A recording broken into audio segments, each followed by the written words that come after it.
Hey guys, welcome to the Kickback FC. Thank you for joining us once again. Don't forget to like, subscribe, and share. You're on mute. Welcome back to the Kickback FC, your go-to spot for unfiltered real talk, all things soccer. Here we've got it all. We break it down the biggest moments, the hottest takes, everything you need to stay tapped into the world's game. We'll even, tap into some other sports from time to time because if it's big in sports, we've got our thoughts on it. Whether this is your first time rocking with us or you've been here with us from the jump, again, just want to say thank you to all of our friends, to all of our supporters. Thank you, thank you, thank you. Once again, my name's Cornelius. I'm joined by my boys and fellow co-hosts. Gabriel, how you feeling? It's a very it's been a very, very, very special season. So, this is our Prem recap episode for the ones that don't know. And since it's a special night and since we couldn't be together, I decided to get something very special to celebrate this special occasion. This special occasion. So cheers to y'all, man. I feel amazing to say the least. I feel fantastic. Salam, how do you feel? Sure. Let me get a little hand, eh? I got you, man. Yeah, You I feel a lot better after this Hennessy sponsor. That's for damn sure. Hey, if that's not an ad read, I don't know what it is. How are you, Cornelius? I'm all right, man. It's been a very humbling season. I'll say that much to start. Very, very humbling season. But I feel all right, bro. But before we get into the Premier League, because we do have to get into the Premier League, let's begin in Europe. And I do want to talk about Italy before a second, because for the first time since 1991, both AC Milan and Juventus have not qualified to the Champions League. Um, for the Serie A, Inter Milan did win the league. Shout out to them. Congrats to Inter Milan. It's been a few weeks since they officially won. But Napoli came in second place, Roma in third, and in fourth place, shout out to Como and Cesc Fabregas for getting that final Champions League spot in Italy in Serie A.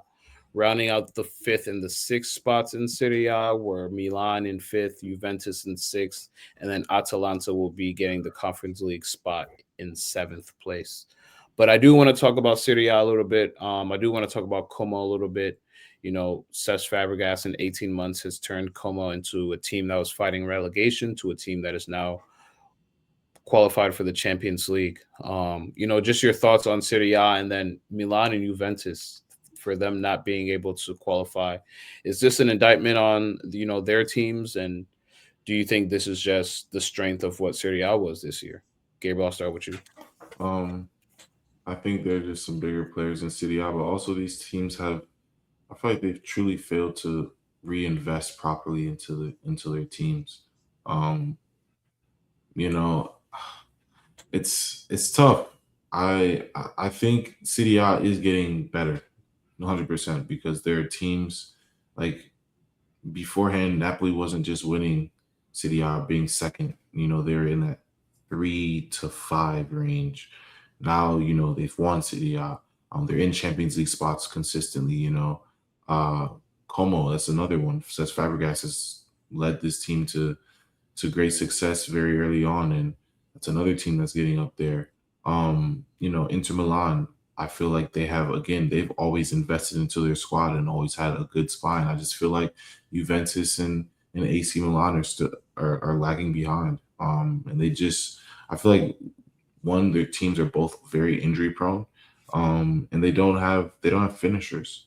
I feel like they don't have guys that can finish off games. I don't feel like they have. Yeah, I just don't feel like they have it. They have enough. And that just shows this season, and it's sad, but I mean that's how the leagues are now, bro. There's no like, well, there's one league I still think is a little cheese, but outside of one of the league I'm thinking about, there are like the leagues are all tough. Like all of these teams are getting much better. The talent is there's more money invested. The talent is coming from everywhere now, and yeah, you really can't. You really have to be recruiting well. You got to be recruiting well. So yeah, it's sad, but these teams earned it. Yeah, I think to Gabriel's point, I really think it just comes down to investment and how these teams are kind of pieced together. As you said, Cornelius, I think Juventus and AC Milan missing out on Champions League is that's big news. That's I didn't even really fully grasp that until you had said that, but that's those are two giant clubs, and I mean. But you also have to give credit to like Inter Milan because I mean I would say for the past 5-6 years I mean it's been damn near them, like them and Napoli, and I think even with Napoli I think the job Conte has done obviously is speaks for itself. You have new guys into the mix now with Fabregas, and you look at how he's been able to piece that team together in a short amount of time, and you look at AC Milan. Bro, I looked at AC Milan the other day and I saw their lineup and I'm like, wow, this don't even look like a team for real. This look like just, what I'm saying? Like, like when you're playing FIFA and you're playing career mode as a manager and then you get an opportunity somewhere else, like at a different club, and then you inherit this team and you look at the players and it's like, wow, you guys were all on this team together? It's kind of crazy, but that's another team that's probably going to get picked apart for not reasons because they're doing well, but probably because they have to rebuild. But shout out to Inter, shout out to Como, but AC Milan and Juventus, I think that it's terrible that you guys are not in Champions League. Both of you guys. Same. Yeah, no, I saw that stat like right before we are coming on, and I was like, bro, that's kind of a crazy stat. Like, I was born in '95, so to think that it's been then since neither of those teams were in the Champions League, wow, like that's crazy stat. And to your point, a lot of these teams are getting better in Serie A, Gabriel and Selam. I agree with that. I think that's a big indictment on those two teams. But another big, very interesting story I saw. So Portuguese second division side Torrenese have scored a 112th minute penalty against Sporting CP in the Portuguese Cup final and qualified for Europa League.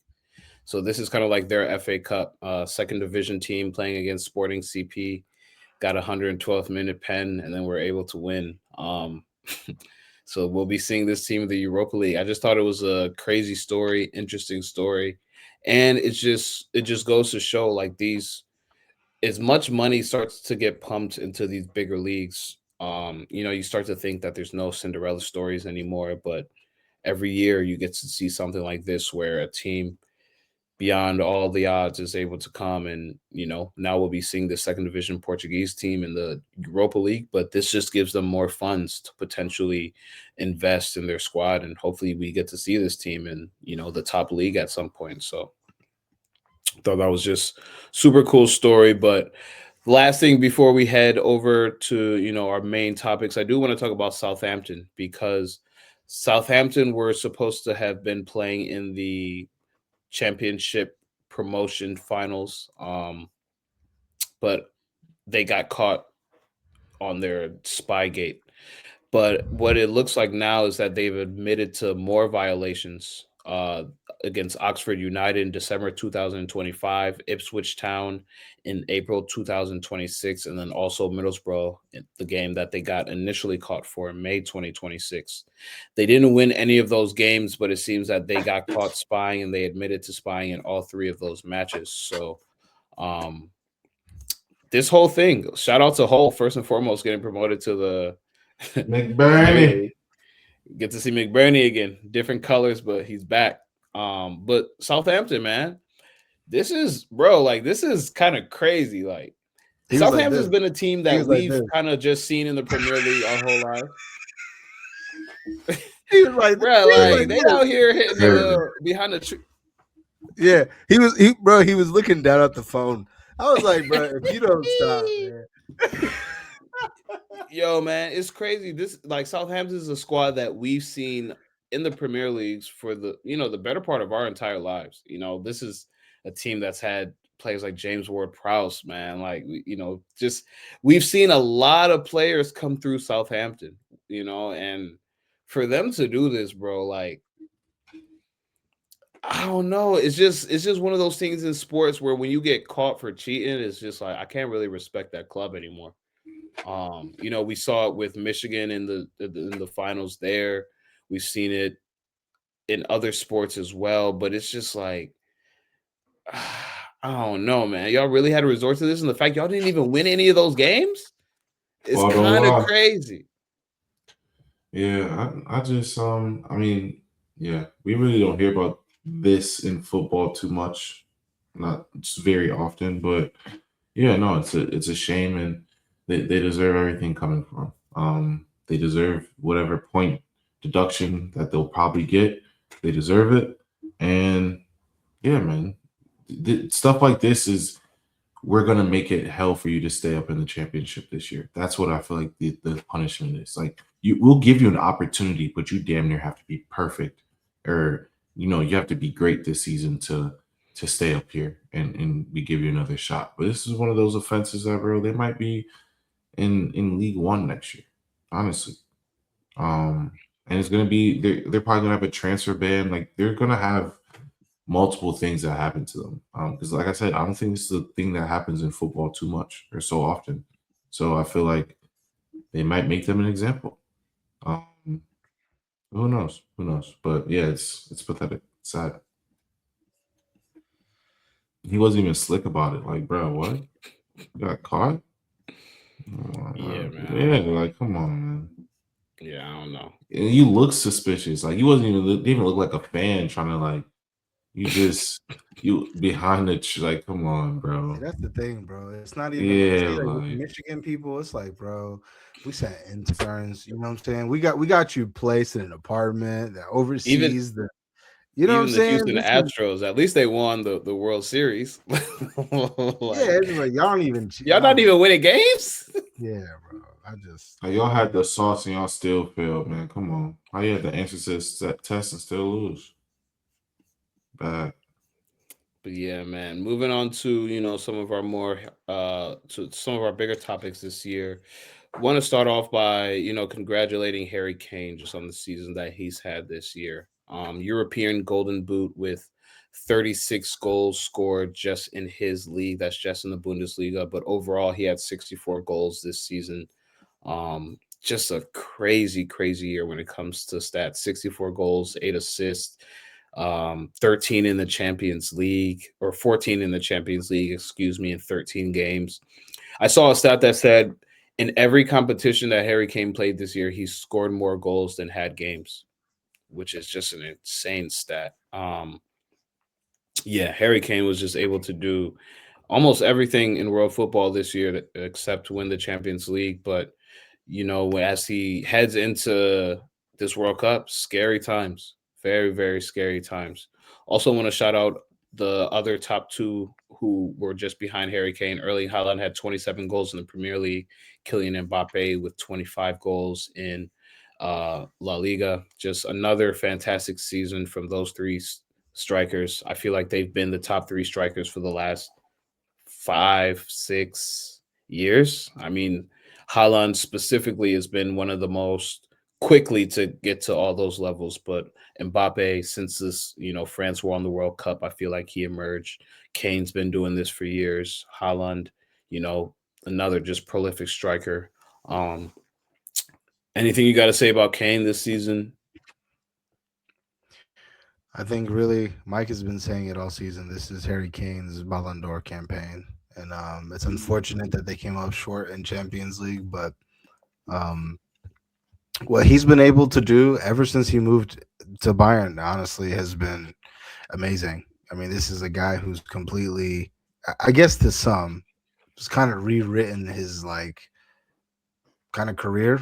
He was kind of labeled as a guy who kind of didn't really win anything and had all these empty stats. But bro, he's came to Bundesliga and he's killing it. He's more than killing it. He's probably the best player in Bundesliga, for being honest. And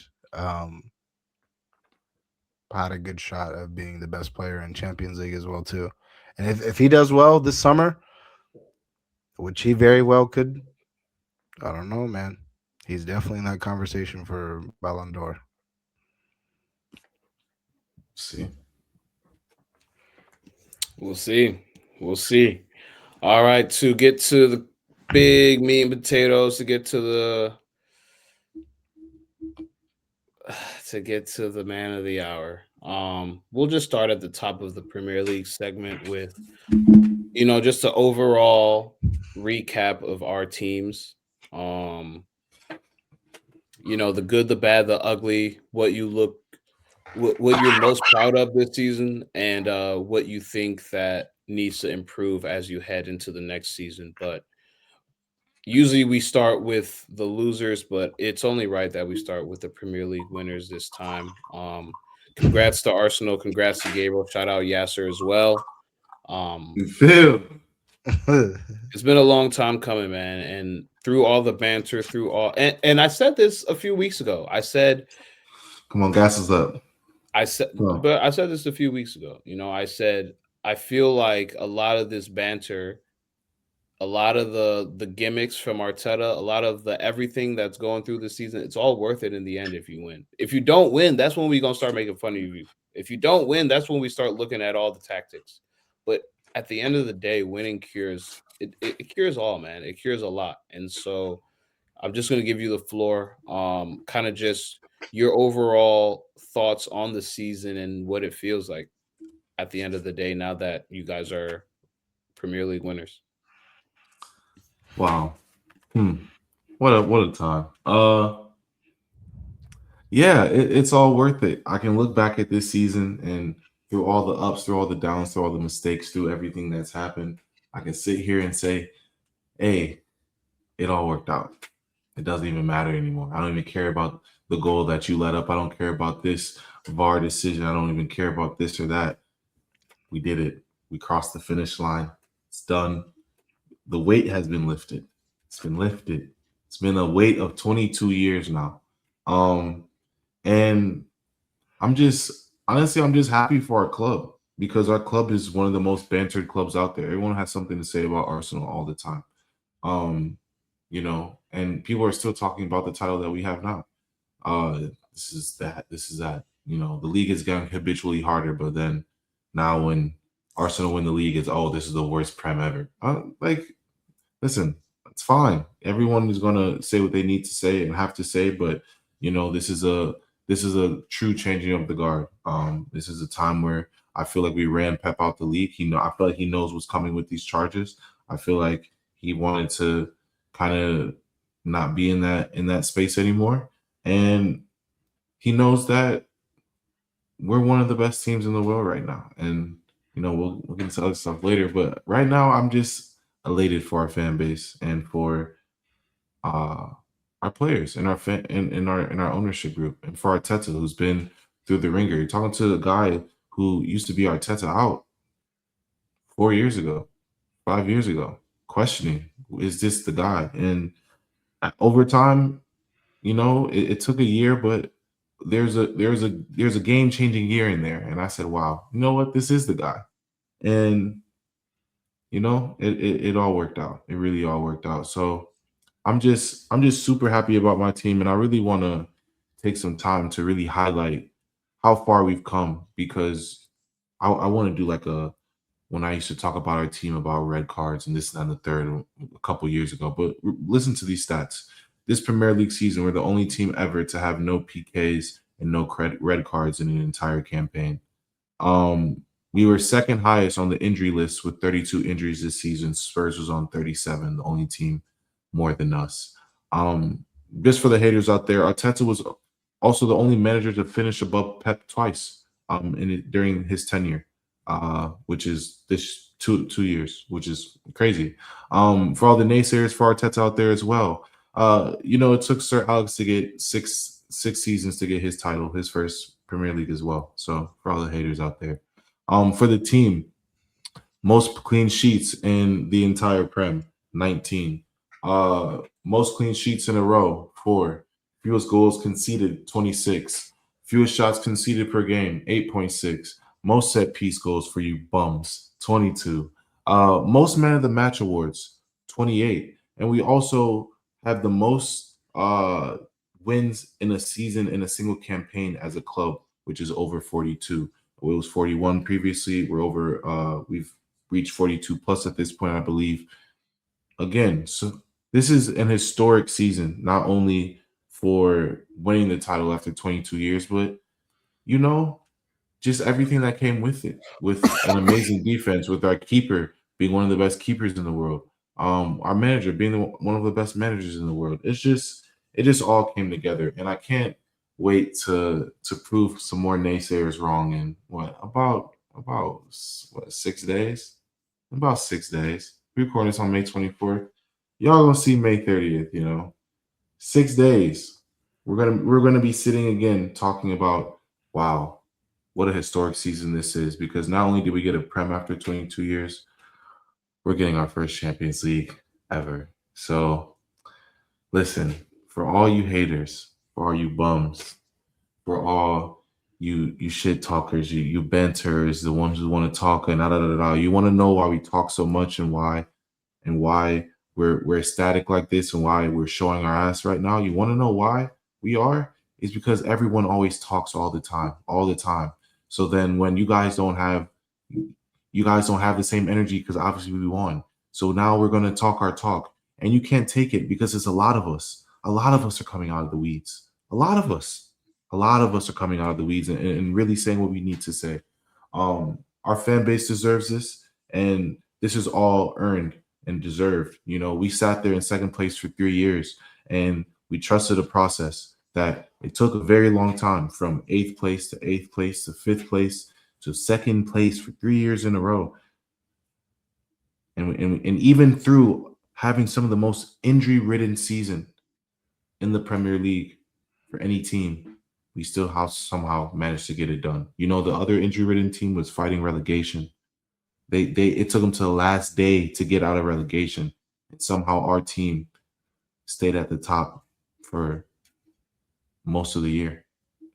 I have nothing but to say about these guys. Like I said, this is a very special season. I had to get something very special for my guys, because this is a very special season, and it's going to get even more special in 6 days. So listen, man, this is my first time. This is my first time seeing my team win something in the Prem, win a Premier League, and I'm going to see my team do something potentially even greater in 6 days. So to all you bums, to all you lames, to all you naysayers, to all our supporters, to Bukayo Saka for carrying us, bro. Hold on. I'm sorry. I was about to end, but to Bukayo Saka for carrying us, bro. Carrying us on your back since you were 18, 17. From left back to playing a 10 to being our wingard, our star boy. Bro, seeing those pictures back to back saying Arsenal fans, you deserve more, to saying the more you deserve, Arsenal fans. Man, I don't. You've done enough. You in the football world, you are my Braun. That's how I feel. In the football world, you are my Braun. You said you were going to do it, and you never left. You stuck through the tough, the good, bad, and the ugly, and you delivered on your promise. Yeah, I'll say he was one of the Great many voice. people I was happy to see lift the title. I'm not gonna lie to you. Obviously, we're rival fans and all that. Like, the banter is always there, but just from a I wouldn't even say from a neutral. I guess from a rival's perspective, From a hater. it was cool. It was cool.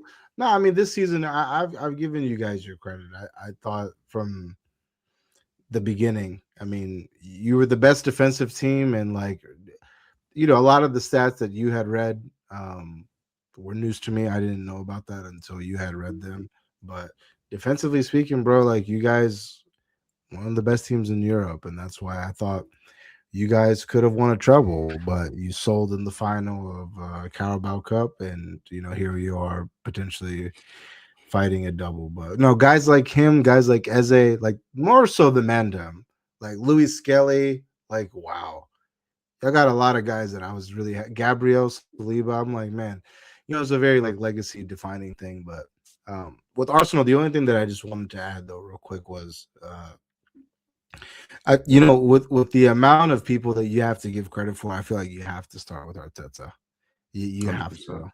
I mean, he gets bantered a lot, and rightfully so. The all or nothings didn't help him, especially where he was at that particular time. But I feel like the Premier League is also like a copycat league. Once a trend is definitely working, I feel like a lot of teams adopt that, and I think Arteta was one of the few managers I felt like, at least with the big clubs anyway, where they stuck with him and it showed that it worked. After a lot of moments that they were probably talking about moving on from him.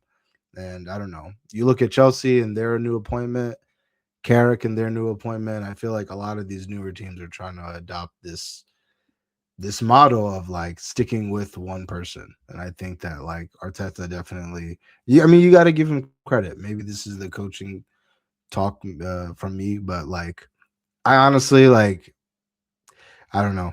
I don't really have much to say about him much anymore. I think he's goofy. He's definitely, what we say. He's definitely, I want to have a good night with you guys. That's it. But but like, no, you got to give him credit though. Like, he's definitely stamped himself. This is his first job too. A lot of people don't realize that. I mean, like his first job, like by himself. Obviously, he was Pep's assistant, but like your first job, wow. I mean, that's who's doing that. Not a lot of people have done that. I'm telling you, man, this is just the beginning. I've been telling people the weight has been lifted. This is just the beginning. This will, for years to come, we will be here, and we will be a very strong side, and we're only getting better because we're only getting so much more money from being in the Champions League final, from winning the Prem. We're also, this is another stat, we're the most profitable team in the Prem this year. We've made the most revenue, made the most money. And we're only getting more money, like I said, from being in these finals, from being in, being champions of the Premier League.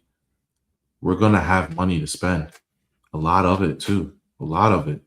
And, this is a year where we saw Liverpool win the league and go spend $250 million.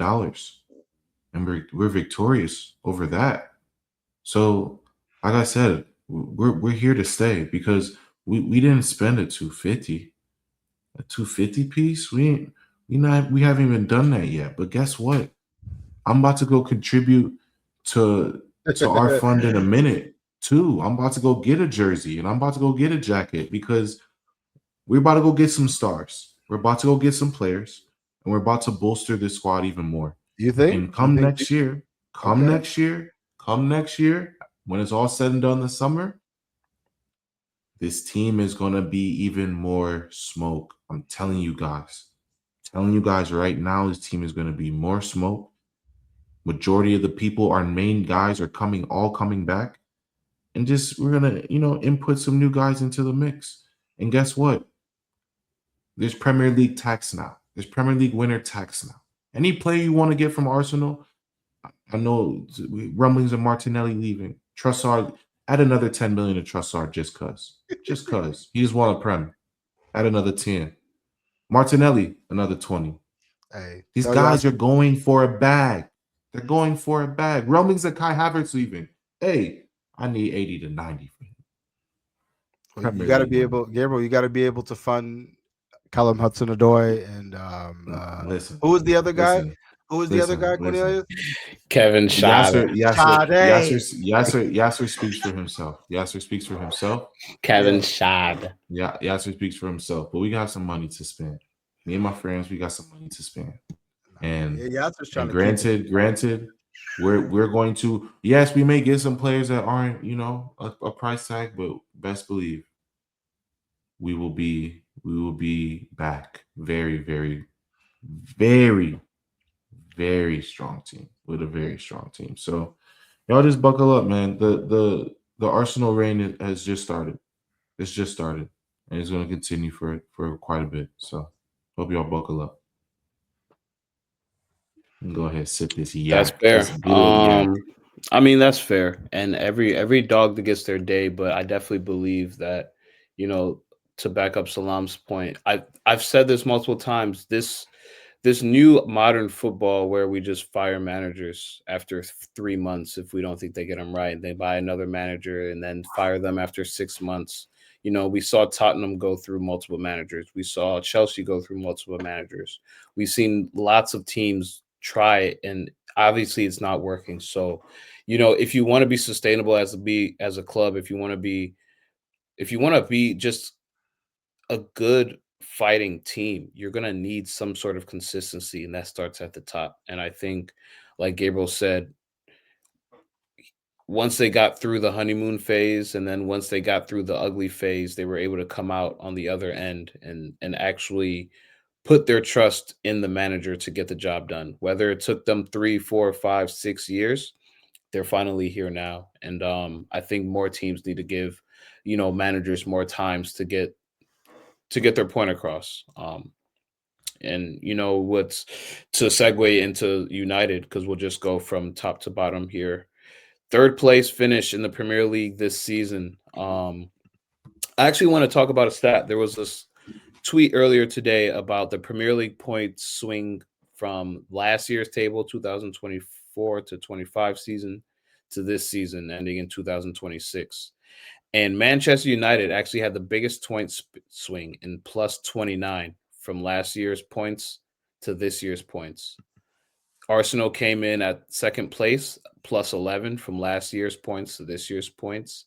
And then Man City in third place with 7 last year's points to this year's points. So I just wanted to kind of say that because I think Carrick did come in and show that he had, you know, he proved the most. You know, if you were only looking at half the season awards, Carrick definitely would have been manager of the season just based on what he was able to do. From where United was in January to where they finished to, you know, their outlook now as they move forward to the next season. I think United is now one of those teams where we always believe that they had the players. We always believe they had the core, but now they have the manager. At least a manager that understands what the United way is. He really understands Manchester United from, you know, the very DNA and fabric as being a player to now being a manager there. He kind of understands what the standard is, and he's going to bring that back to United. I think that's the biggest thing that you guys have needed. Honestly, since Sir Alex, somebody to bring the pedigree, somebody to bring that feeling, and somebody to bring the respect of what it means to be a United player. And I think he enables all of that. But as you end this season in third place and look towards what you will bring in the next 26 season, you know, your outlook on the season, but what do you think Carrick has to prove in order to, you know, actually be the United manager for the long haul? So to answer your last question, I think what does he need to prove? He needs to prove that next season, when he's in more than one competition, that he can manage all of that. He can manage the players, he can manage the schedule, because everything looks good right now when you're only playing one day a week. There was a period where I think that there was 27 days in between one of our games towards like the latter half of the season.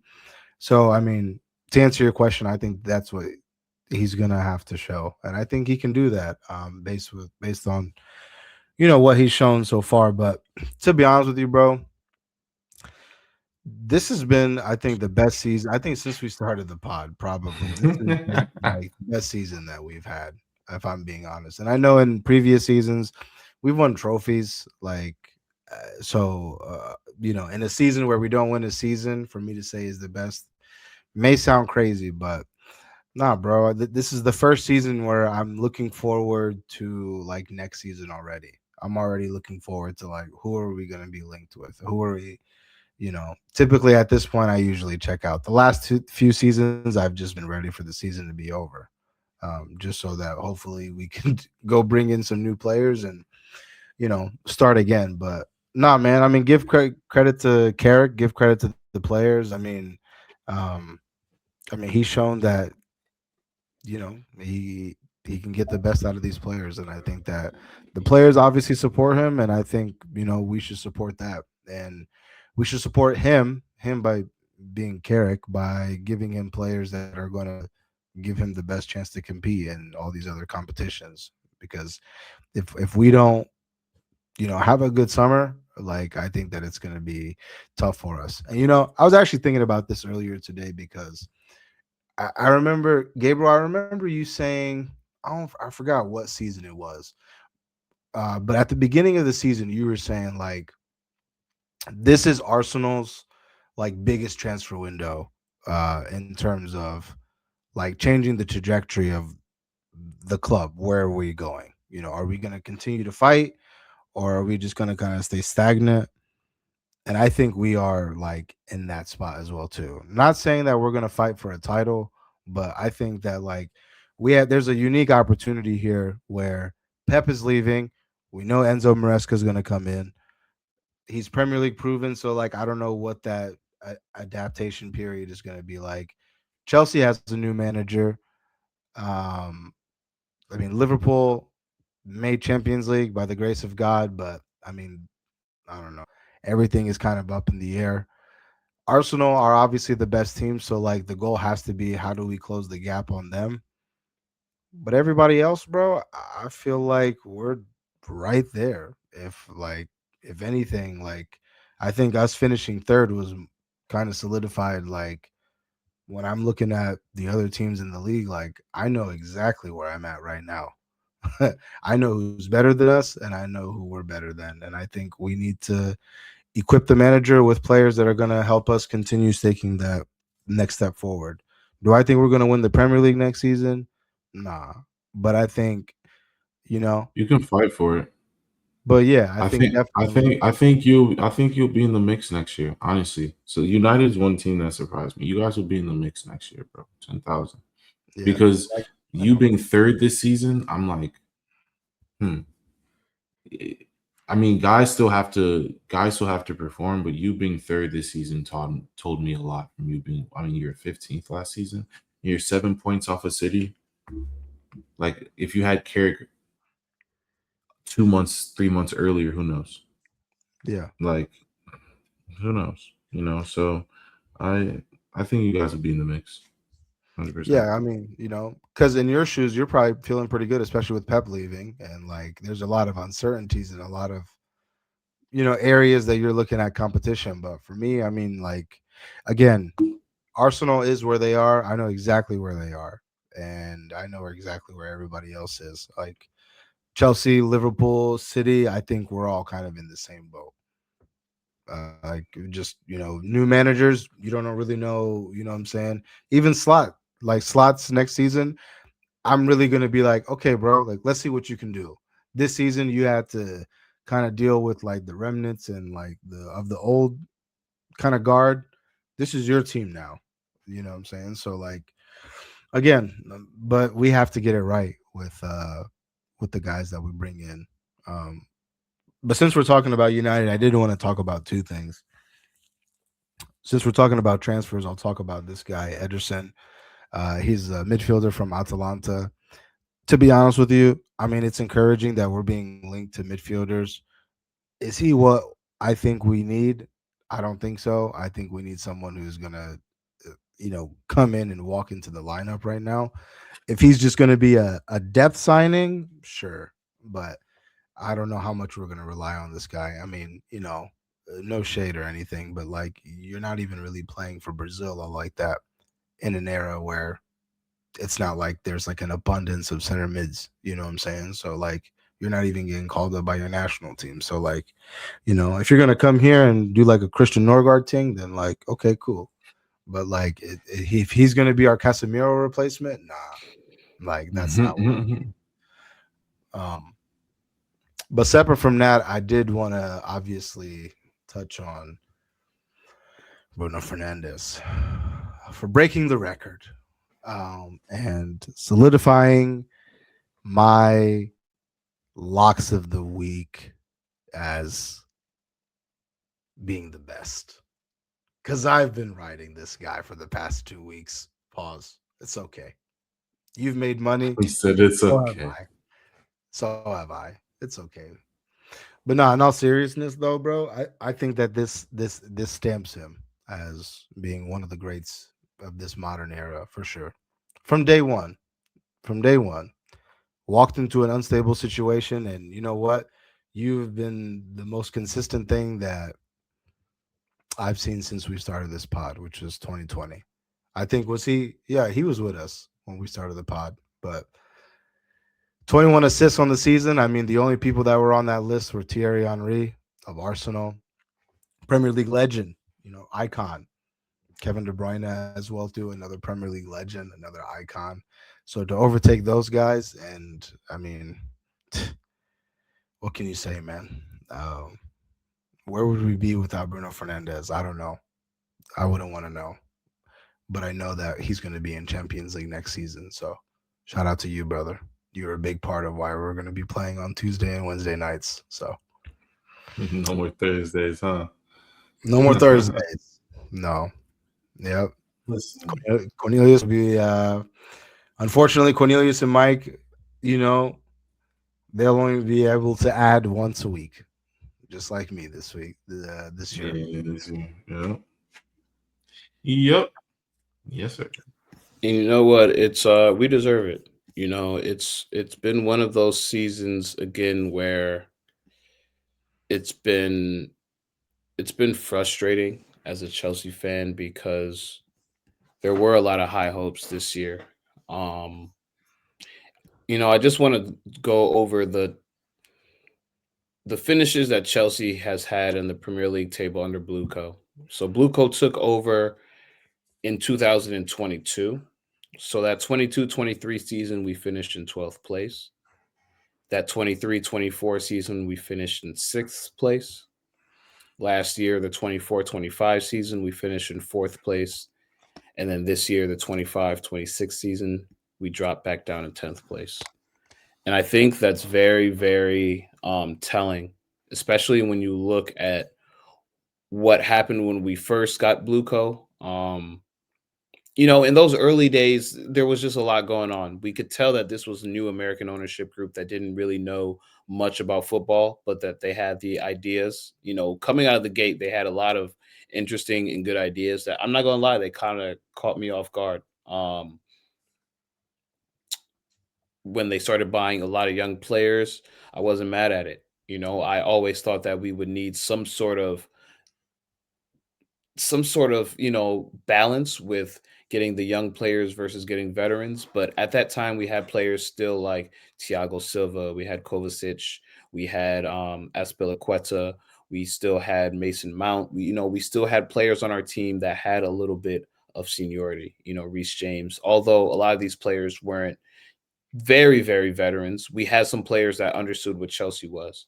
And then as you went through the second and third year, we saw a lot of shifting, whether that be the managers, whether that be the players. And, in 2025, when we had Maresca, this was a project in which it took 3 years, I should say, but we finally got to a point where, as a Chelsea fan base, starting the year with Maresca, coming off of a season where we, had gotten 2 trophies, we really felt that this was the year that Chelsea was going to make the next step into being a team that could fight with the City and the Arsenals at the top of the Premier League table and possibly be in a title race. I 100% thought that this year Chelsea could battle 38 games with the stressors of FA Cup, Carabao Cup, and Champions League and still be a team that finished in the top 4. That was a step that I thought that we could take this year. And in January, that all came to, a halt once Maresca decided to leave. And it's very frustrating as I look towards the future because I look at a team like United and what they were able to do. I look at a team like Sunderland, who just beat us today on the last day of the league, 2-1. and what they were able to do as a first time promoted to the Premier League club in 20 years. They were able to finish top half of the table. I look at a team like Bournemouth and what they were able to do with their recruitment. Just in the last 3-4 years, we're looking at Bournemouth and what they've been able to do. Brighton used to be that team, and they're still finishing above us. When you look at Bournemouth, like I was saying, being able to sell Semenyo and still be able to go and grab a player like Ryan in the January transfer window, a spark, knowing that they're leaving with one of the best players in the league. We need to go pick somebody up, and they went and found another diamond in the rough. I look at teams like Everton, who kind of struggled, when they lost Jack Grealish, but were able to pick up players like Njai and Barry and Beto and figure out ways to win. And I look at Chelsea with all the money that we've spent and all the players that we've spent money on that were supposed to pan out. And as I look towards the future, like I said when we first hired Xabi Alonso, I really hope and pray that they give him the free reins. Because if not, it's going to be another 2 or 3 year transitional period where we finish 11 and 9 and 7 until we actually figure it out. And I don't know if Chelsea fans got the patience for that. We really don't, man. We're a club that's at the top, deserves to be at the top, we feel. And if we're getting all of this money spent on players and we're getting all this money spent on managers and we're spending all of this money, we expect the top brass to get out of the way and let the footballers do the footballing. And that has not been what's happened over the last 5 years. So for me, as I look towards the next season, like I said, I love the Xabi Alonso appointment. I already love the players that he's looking to potentially buy this summer. Just based off the rumors who I'm seeing Chelsea's looking at, I'm already excited. But for me, what I need to see is really our Blue Co ownership group stand out of the way because they're standing in their own way. And as a fan, as a supporter, you're only going to get so much until people start to riot and it's going to look bad. And I don't want it to be another issue where we go and we get a great manager in Xabi Alonso and then we stand in our own way and we let him walk out the door because that's what's going to happen. He's already left. He went from Leverkusen to Madrid and they let him go like that. So he's already kind of gotten the feel of the business where I feel like if Chelsea starts to give him the cold shoulder or promises that are made aren't respected in the future, he's going to walk. He's going to walk because he's going to be one of the highly touted managers in the world. Wherever he wants to go, he's probably going to get that job. So for me, I really don't want this to be a match made in hell. I really want them to let him be him. But this year has just shown me that Chelsea needs some sort of accountability. And they started to take it, based on all the words that I've seen. Cool. It sounds good on paper, but we really need real accountability from the people at top. Otherwise, we're just going to keep buying players that should pan out. We're going to keep buying managers that have a great future, a great idea of how Chelsea can be, but it's never going to work out if we don't get out of our own way. And that's what I've seen over the past 5 years. So it's frustrating, heading into this new season. I really have kind of like a sheltered optimism. I'm optimistic because of what can be, but I've been put through the ringer these last 4 or 5 years. I really, really have a sheltered optimism. It's not like when Arsenal got Arteta and there were good and bad and the ugly. This isn't footballing problems we're having. We're having relationship issues between the footballing people and the ownership. And until that changes, I can't be 100% optimistic at anything that I see that's positive. And so I will Salam said this earlier. I will apologize to Salam because I did I did take for granted the ownership group that I had and what I was seeing and how smoothly the relationships were between the manager and the ownership group. And now that I've had this Blue Co I don't know, Blue Co blunder, I'll call it, for these last 5 years, it's been very frustrating to be a Chelsea fan. I think I speak for Mike as well when I say all this. So it's been a very like I said, humbling season. And as we head into the next season, I really, really, really am just going to be sheltered and cautiously optimistic. But you're not going to see me jump out the window for anything because it'll be too much to try to guess what's going to happen next season. Dang, that's so crazy because that's my question. I was gonna have you predict because obviously Xabi Alonso is gonna come in here. I assume that he's gonna have free reigns given what Blue Co has said and how they've made mistakes and this and the third. So I assume that they want to bring in a guy who has dealt with, has been in Madrid, has been at the pinnacle of one of the pinnacle of clubs, and now he's also coming to a bigger club. If you could predict anything, I'm just curious to think what he may do. What's potentially like a big change that he might make that you won't see coming, if that makes sense? Like, what's a change that you think? Because like I said, he's going to change something. So what do you think he might change that you may not like? Or I mean, may... realistically, what I think he might change is our formation. If I just had to say off the jump, we know he likes to 3-back, and for the most part, the 3-back has never really worked at Chelsea. I mean, we've tried it with multiple different variations. We've tried it with multiple different managers in different ways. We tried like the 5-back that becomes a 3-back. We've tried the 4-back that inverts into a 3. It's never really worked with Chelsea, but I know that that's what he played at Leverkusen. I feel like he has a little bit more liberty to do that here. You know, at Madrid, you kind of have to do what just works at Madrid. You can't really tinker too much.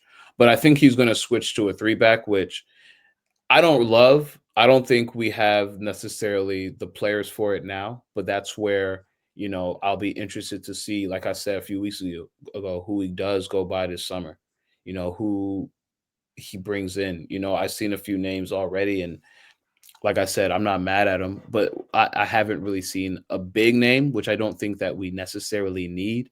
I've seen Mbappe rumors, which it would be cool, but I don't necessarily want.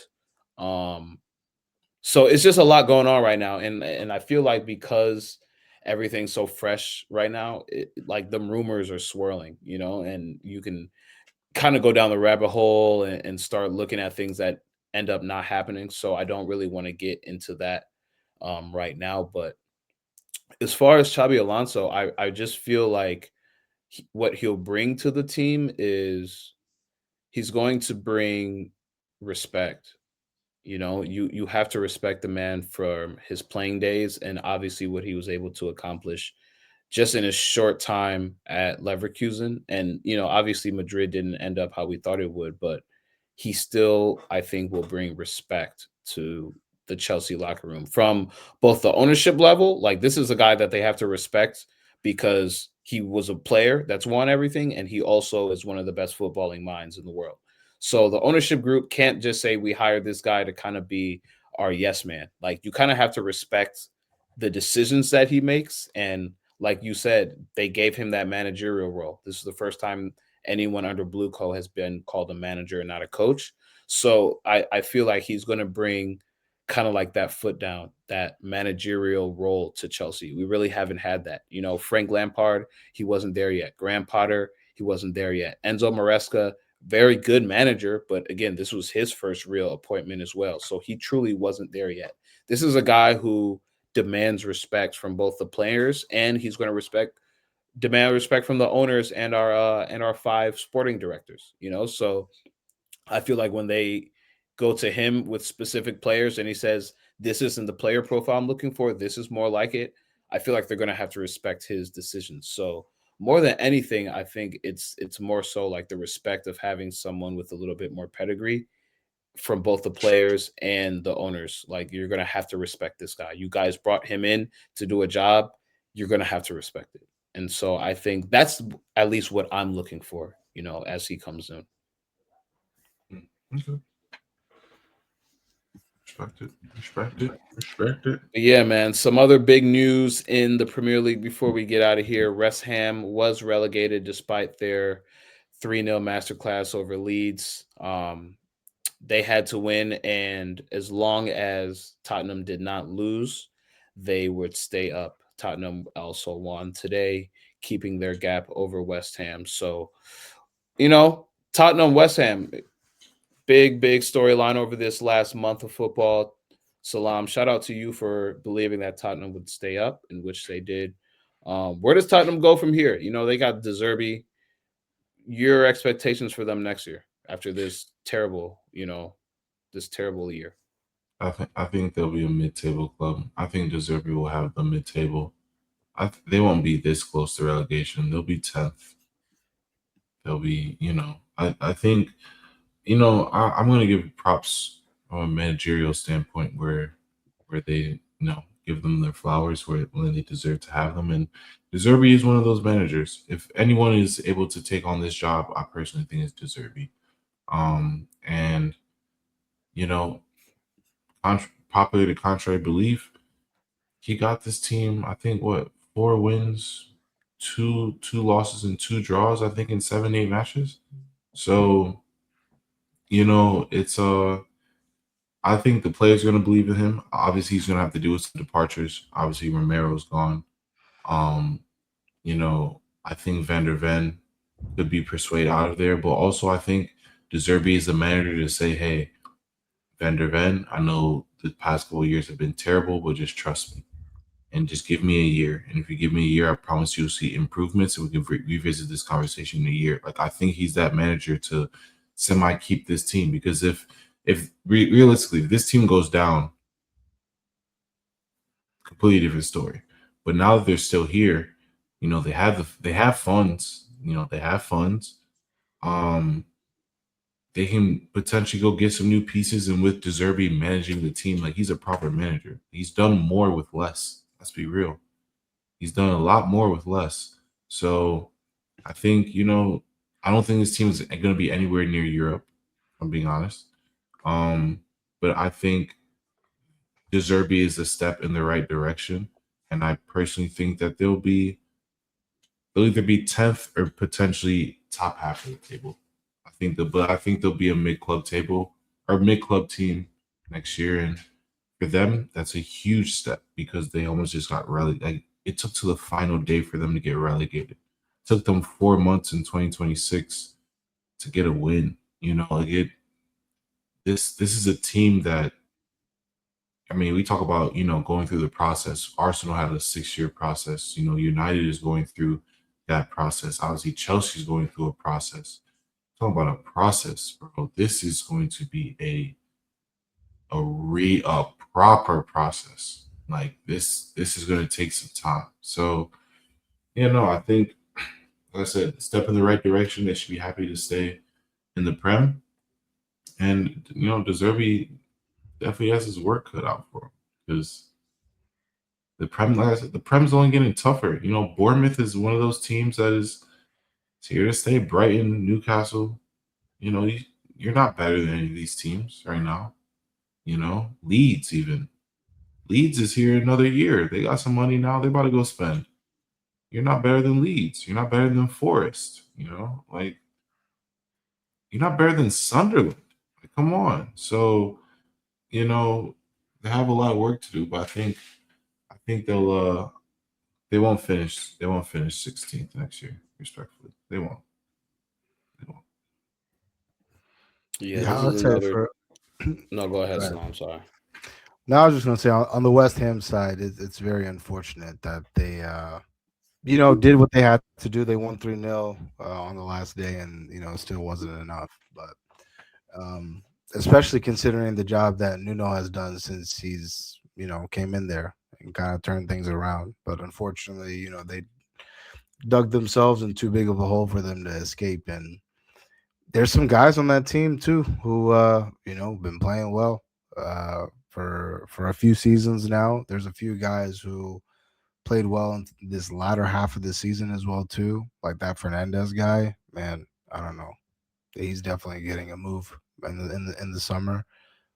Jared Bowen obviously is now as of now, he's in the championship. I don't think he stays there, but yeah, man, I feel for West Ham, especially they fought at the end until the very end, but unfortunately it wasn't enough. But I would say, as far as it goes for Spurs, I don't know, man. They the football god saved them this year. I will say that. And to be very honest with you, kind of to Gabriel's point, I feel like for a lot of these guys, it's kind of like a clean slate. Um, I don't think that there's too many people on that team who kind of warrant the, uh, I guess, the energy to be like, I'm not sticking around for this, because everyone as a collective contributed to where they finished the season, and the fact that it had to come to the last day, I think, really says a lot about the players that are involved. But I don't know, man. I think Zerbi, as crazy as I mean, obviously it depends on like what happens in the summer, from all parties, from Spurs and the other teams. But to be honest with you, bro, this is a team that could be one of the dark horses next year. I think that they could firmly be in that Newcastle, Sunderland mix, Brighton mix, a team that's competitive, but you know, they only have the league to worry about too, so they could be a sneaky team next season. Yeah, I was saying about Leeds. I feel like, this is another team that kind of stood in their own way. When you look at Daniel Levy, he left, and now Spurs are kind of going through this transition phase. They fire Ange Postecoglou after he gets them their first trophy, which again I thought was not the smart decision.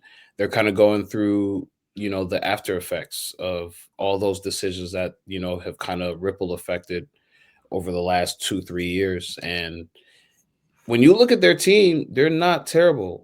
Ben Davies, who's kind of old, but a center back that they could potentially rely on. Kulusevski, who was injured. Xavi Simons, who went down with the ACL. Kudus, who's been injured.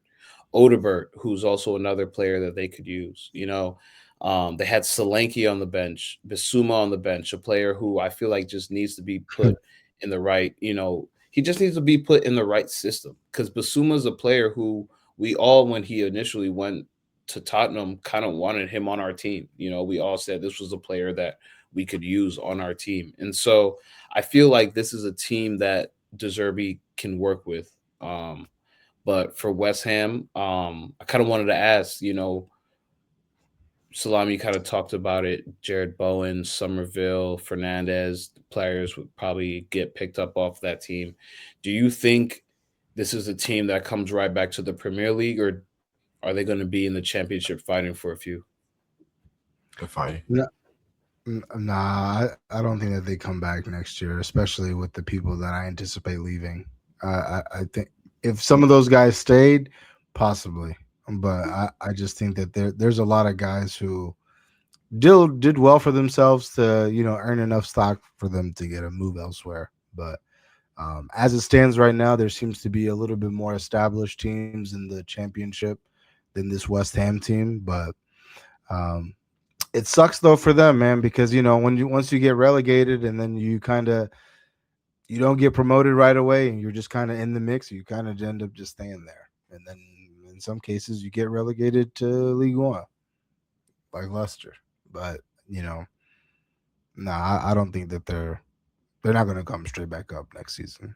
No, I don't think that's true either. I agree, and I don't think they're coming back up next year either. I think, like you said, Salam, I expect Bowen to leave. I expect Souček to leave. I expect Mateus Fernandez to leave.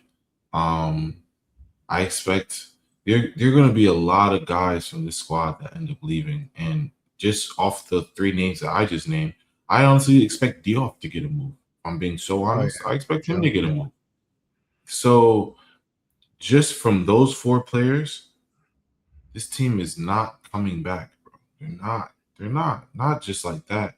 You're gonna have, Southampton's in a different area. But you think about the three teams that are leaving the Prem. You have Wolves, or other two, Wolves and Burnley. Burnley and Wolves have recently been in the same situation. They're used to this. You have guys that are not used to the championship grind, no VAR. Like, bro, they're going to be down there for a few years. And, it's going to be super interesting to see where all these players go from West Ham. I know I want a few. Somerville, I think he gets a move. And it's going to be a fire sale. gonna be a fire sale. Everything on discount. Everything must go. It's gonna be a fire sale, man. And some teams, like I said, some mid-table teams, if they act right and really throw the money, because I could see some, a Newcastle or something like that getting one of these players because they're willing to invest a little bit more than a bigger squad that's saying, "Hey, we don't need to pay 40 mil for him." Like no, we don't need that. But some of these mid-table teams might come up, but a top team, an Arsenal, City, United, shit, even a Chelsea can get a few of these players.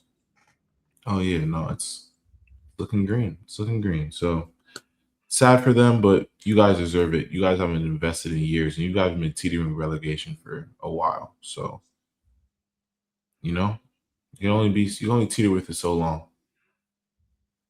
Yeah, completely squandered that Declan Rice money. I mean, it's Man, they did nothing with that Declan Rice money. Like, I don't know what they did with it, honestly, because we gave you 100 mil. Yeah, that's crazy. No, Gave you guys 100 mil on top of you being in the Prem, so you're already getting excess money on top of just being in the Prem for the next year too. Come on, dog. You couldn't go find 2 quality players to keep the needle where it was. You decline? Nah, man. You guys deserve it, bro. You guys deserve it. You guys been teetering with this. Teetering. Paqueta left, no replacements. What? That didn't help either, though. That didn't help. Like, that whole situation just did not help. And then, like, Fulkrug, the German striker they brought in, I don't even know if he's still there or not. But like, he just is not kicked on. I feel for him. Unfortunately, it's too late. I don't. This is years of bad decision making, and that adds up. I've seen it add up. I've been on the good end and the bad end. This is years of good decision making. I've seen what good decision making looks like, and I've seen what bad decision making looks like. It's been awful. Speaking of good decision making, Sunderland qualified for Europe, just in their first year being back into the Premier League. Again, like I said, after about 20 years, this is a team that not only made good decisions in the summer, but, this is a team who kind of understood what it took to be in the Premier League. And this is a team who hasn't been back and forth like some of these Burnleys or Southamptons or Wolves. This is a team that hasn't done it in a while, but they made the right decisions. They invested a lot coming into this year, and we saw them finish in a European spot this year. What do you guys think about Sunderland? Do you think this team is here to stay? Yes. Yeah, I think so. I think one of the best investments that they made. They hit on some of the signings that they made, but Granit Xhaka, what he's brought to that team, I don't think that you can speak enough on that. I think just the leadership, the attitude, the character. I mean, I think you have to give him a lot of credit for.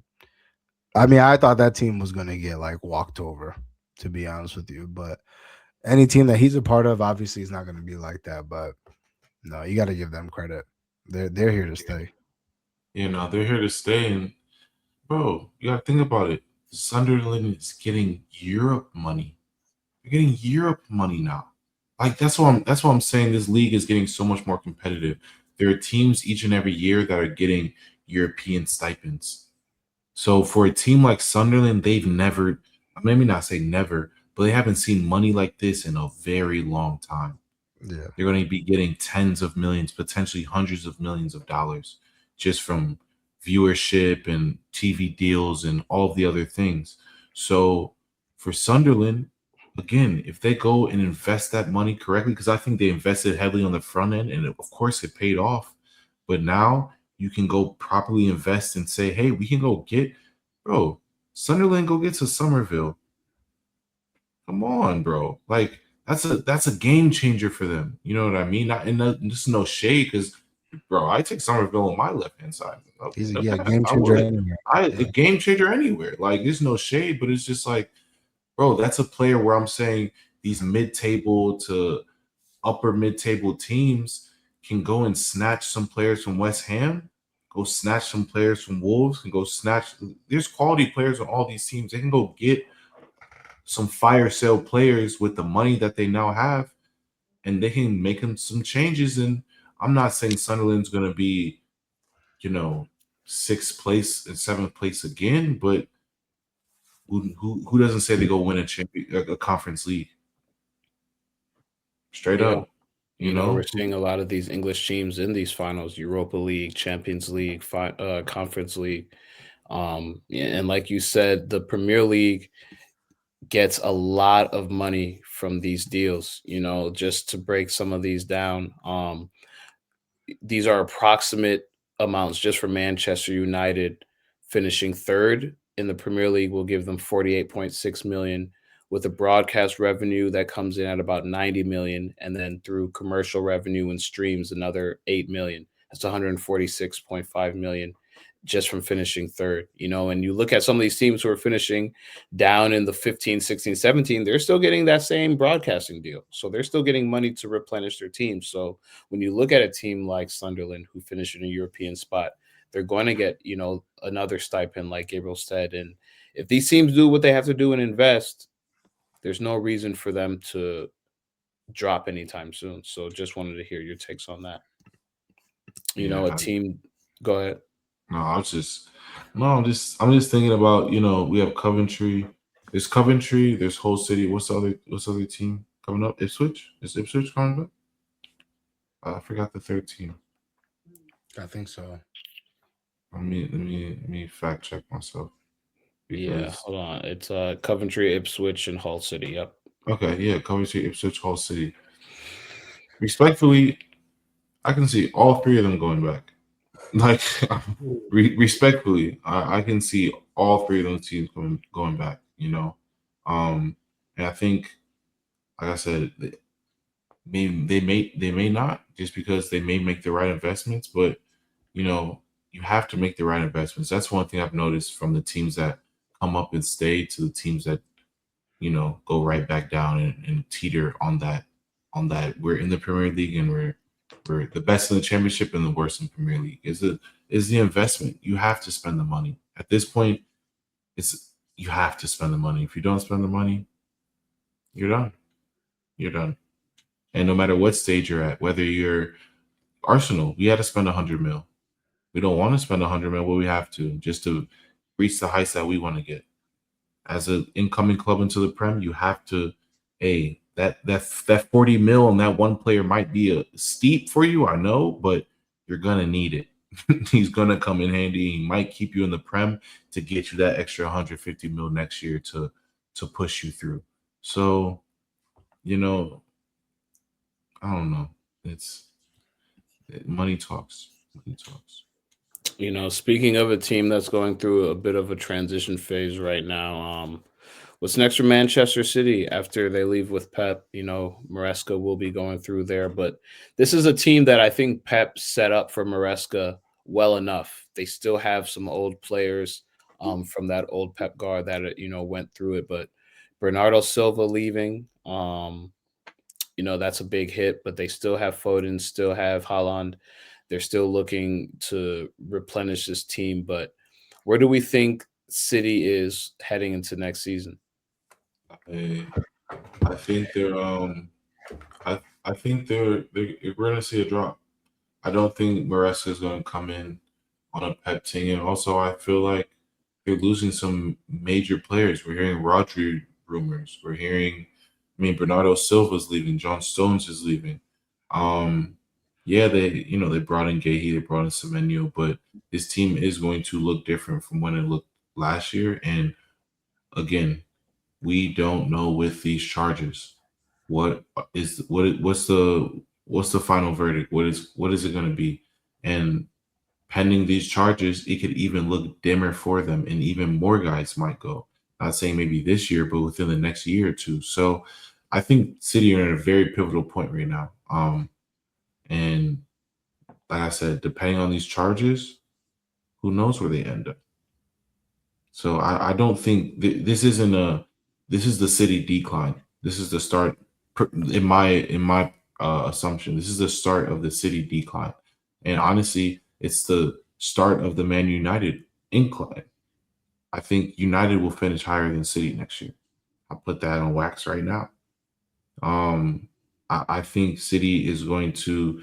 They think they're going to be one of those teams that are going to be in the mix in the Prem race next year. I don't think so. I think we're going to see a drop off with this team. I really do.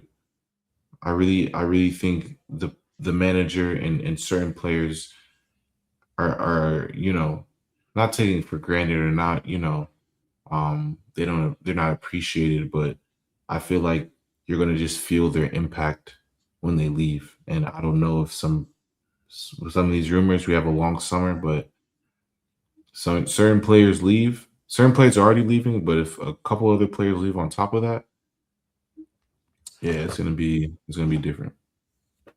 Yeah, I mean, to answer your question, Cornelius, I think the direction that they're headed is definitely a rebuild. I actually don't think that the rebuild will be that. I mean, like, City has always shown that they're going to invest, regardless of what's looming with these charges or not. I mean, I've seen the rumors about Rodri. I think that's a big absence. Obviously, Bernardo's leaving. John Stones is leaving. They invested the way that they did in December. And we all know, they're going to spend money. But I actually will they be able to invest, Selam? That's my question. Because they will. I think they will. I think from these charges, you're telling me that they're going to be able to invest in these, because if these charges happen, bro. Yeah, I personally don't think that the charges will happen. I think that I would love for them to happen. I don't think that they I don't think that they will happen though. And I think if they were to happen, I don't think anything would happen until after the summer transfer window, because I mean, you would think that this stuff should be taken care of in the off season, but for whatever reason, we always approach at this point in the season where we're heading into the summer. We're expecting a decision to be made, and they're saying it's going to be made in some sort of at some point in the middle of the season next year. But if there is a decision, I don't think that it's going to happen until after the start of the following season. Why? I don't know. But with Enzo coming in, I don't think that they're definitely not going to be fighting for the title next year, but I can see them fighting for top 4. I think one of the best things that they have going for them is that they have someone who is Premier League proven in Enzo Maresca, and in the short amount of time that he was with Chelsea, he showed that he could get the job done in the Prem. So I think his familiarity with the league is going to help him, but are they going to be fighting for titles? Nah, I don't think so. Especially if they lose Rodri. Wow. Out of all the people leaving that team, Rodri is probably the biggest departure if he leaves. I agree. It's funny you just talking about Rodri leaving. This kind of segues into my next question. Of all the players that are leaving, Bernardo Silva has announced that he's leaving. Andrew Robertson, over on Liverpool, leaving. Mohamed Salah, Liverpool, leaving. Where do these guys rank among the Premier League greats? These are guys that have all won trophies, won the Premier League, won individual awards. Where do these guys rank when you look at Bernardo Silva, Mo Salah, Rodri, Robertson? If we're just talking about those three, I think Salah and Bernardo Silva hold a little bit more weight than Andy Robertson. I think Salah will go down as Liverpool's best player ever. That's just my personal opinion. I think he's their best player ever, and I think that Bernardo Silva will go down as a legend in the Prem. I think he's a legend in my eyes. I don't know what you guys think, but that's a world-class footballer, top to bottom. I've watched him pretty much his whole career, so I think Andy Robertson. Great career. Don't get me twisted. Great, amazing career. But that's where it starts and stops with him. Yeah, I mean, shout out to Rambo. Yeah, shout out Robbo. He's cool. I just, I've seen it before. There's been a lot of left backs in the Prem though that like Yeah, I don't think he's top 5, but definitely like he he's top 10. yeah, I don't know. I think he's definitely like of his own like prototype of like player though, in terms of like when him and Trent were like up and at it, like I mean there wasn't that many guys like him, but no, you're right. Like top 10, I don't even know if he's top 10 for real, if I'm being honest, but but no, yeah, I mean, I really wanted to touch on the other two. I think Bernardo Silva leaving. I don't think people realize how good he is. Bernardo Silva is probably better than a lot of Premier League icons, if you will. Like if So we're I want. It's funny you say that. Would you say he was better than or equal to David Silva?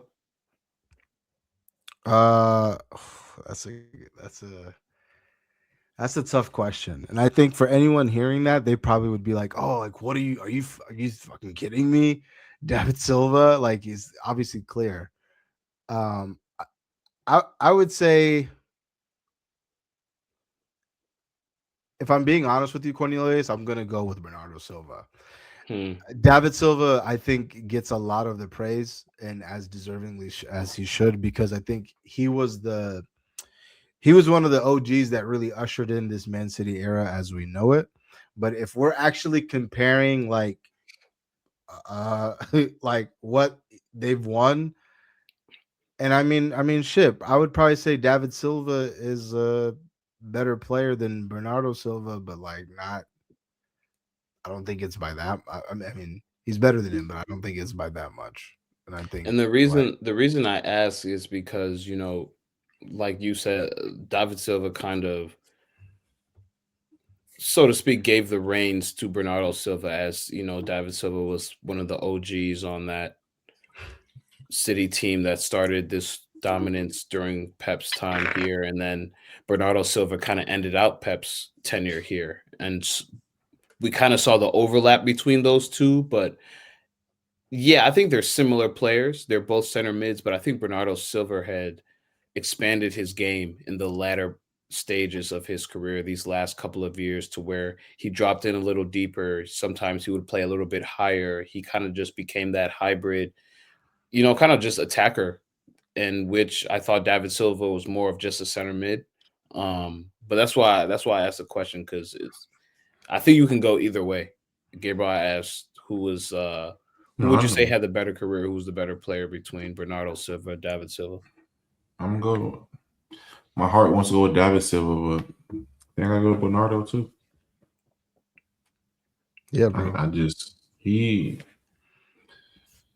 too great, man.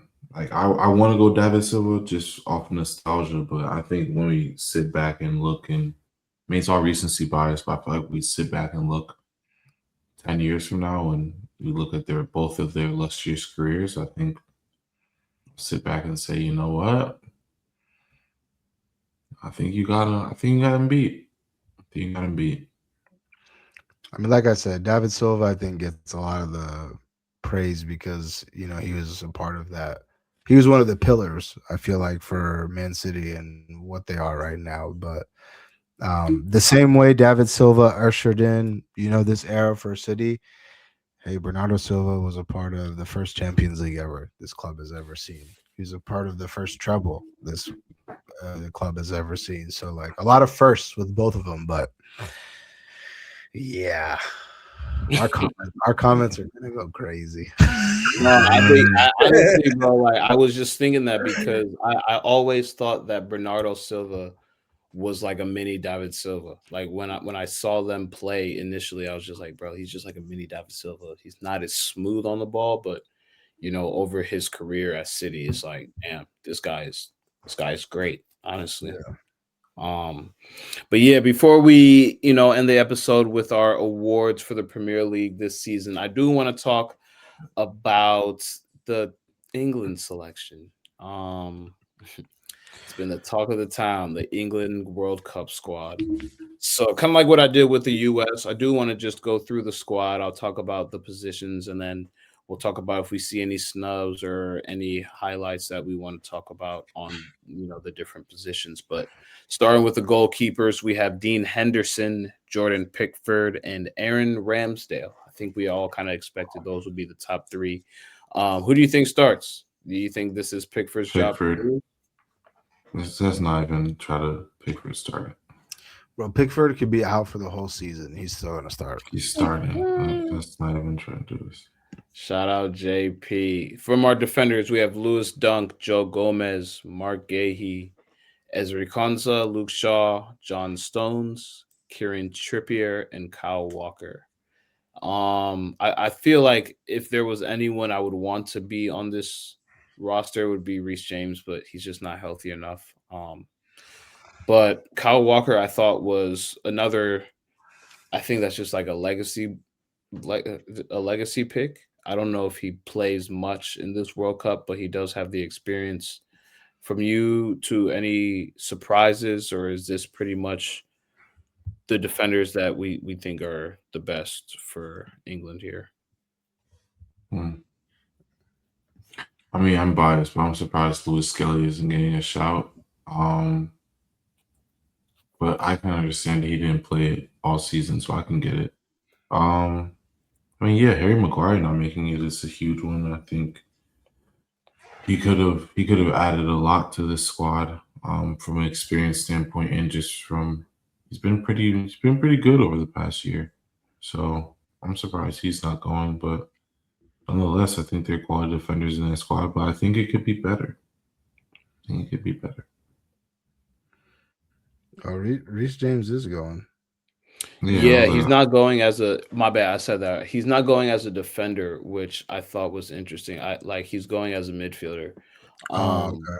So yeah, I kind of said that as if he wasn't going. I think so. For our midfielders, we have Trent Alexander-Arnold, Reece James, Declan Rice, Kobbie Mainoo, and Adam Wharton. And I think it's interesting putting Reece in the middle. Again, I've always said this. I'd rather have him as a defender than a midfielder. I think he just feels more comfortable as a right back. When you put him in the midfield, I understand why he's put in the midfield, because he is a player that can play that position. But when you look at those midfielders, who do you think starts? Because it's Declan Rice for sure. Is Jude Bellingham not going? Am I confused? No, he is. Okay, I was like, okay, he's only as an attacker, not a midfielder. Yeah, Sorry, I'm like, what? Okay.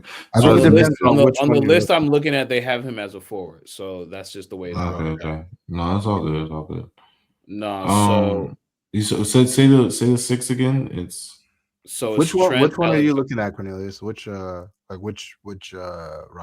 Like from where? Because I'm looking at it on IG, like the England's. I'm looking at it. Yeah, this is like the FIFA England squad. It's on FIFA. Okay.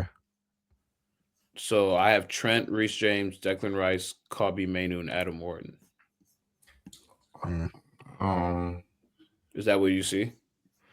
On England's Instagram, it's Reece James is with the defenders. Yeah, I was like, this sound off. Okay, let me go to there then, because I might be like Reece James. Hell. I mean, there could be opportunities, obviously, where guys like him and Nico hybrids, O'Reilly, for sure. Yeah, probably play a little bit of both. But, I was like, I didn't even hear Nico O'Reilly name. I'm like, what? It's not. Okay, yeah. So it might have been the wrong one, because this is the England squad. Sorry about that. So Dan Burn, Mark Gahey, Reece James, Enzri Konsa, Tino Livramento, Nico O'Reilly, Jarrell Quansah, Jed Spence, and John Stones as the defenders. Yeah. See, that's the list. MLS. I'm surprised. I don't know what this is. This is MLS. I'm not gonna lie. I feel like Miles Lewis could have gotten a shout, but over him, honestly, Lewis Hall. I feel like he should have gone. I feel like he locked up a lot of your favorite wingers this season in Champions League, and I feel like he had a great campaign.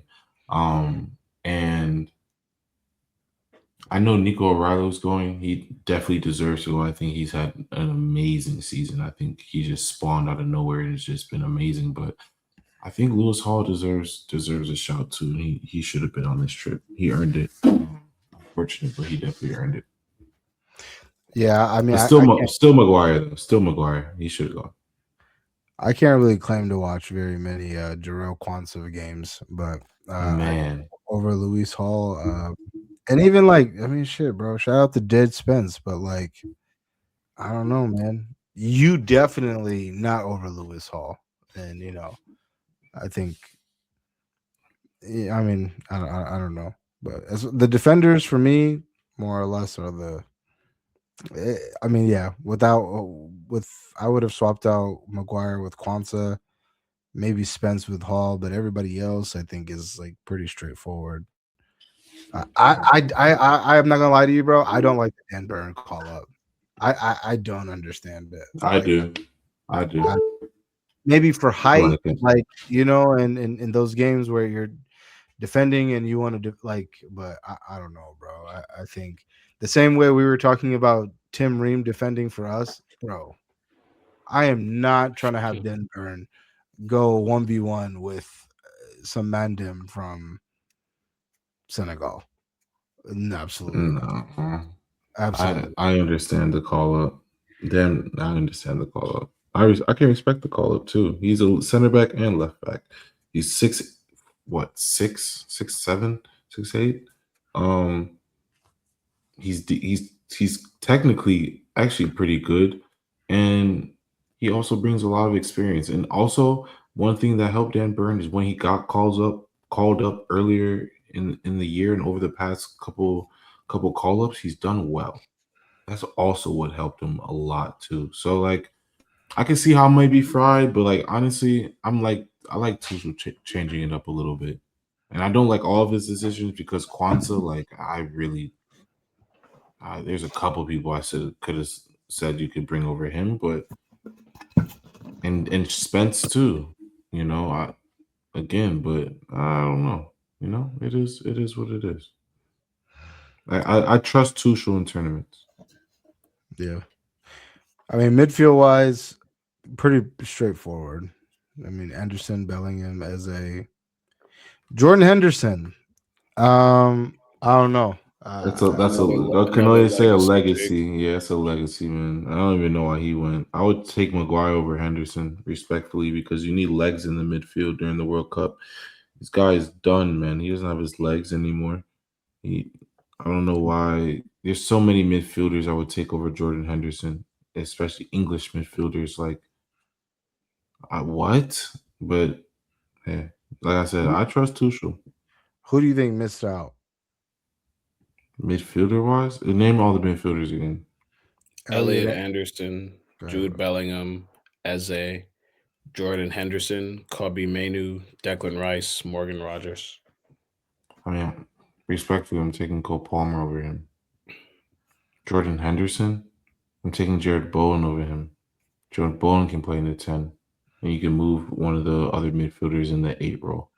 Because Declan Rice is going to sit in the 6. Like, bro, there's so many midfielders I would take over Jordan Henderson. Bro, I may take Ward Prowse over Jordan Henderson, respectfully. All right. Like, come on, bro. Jordan Henderson? All right.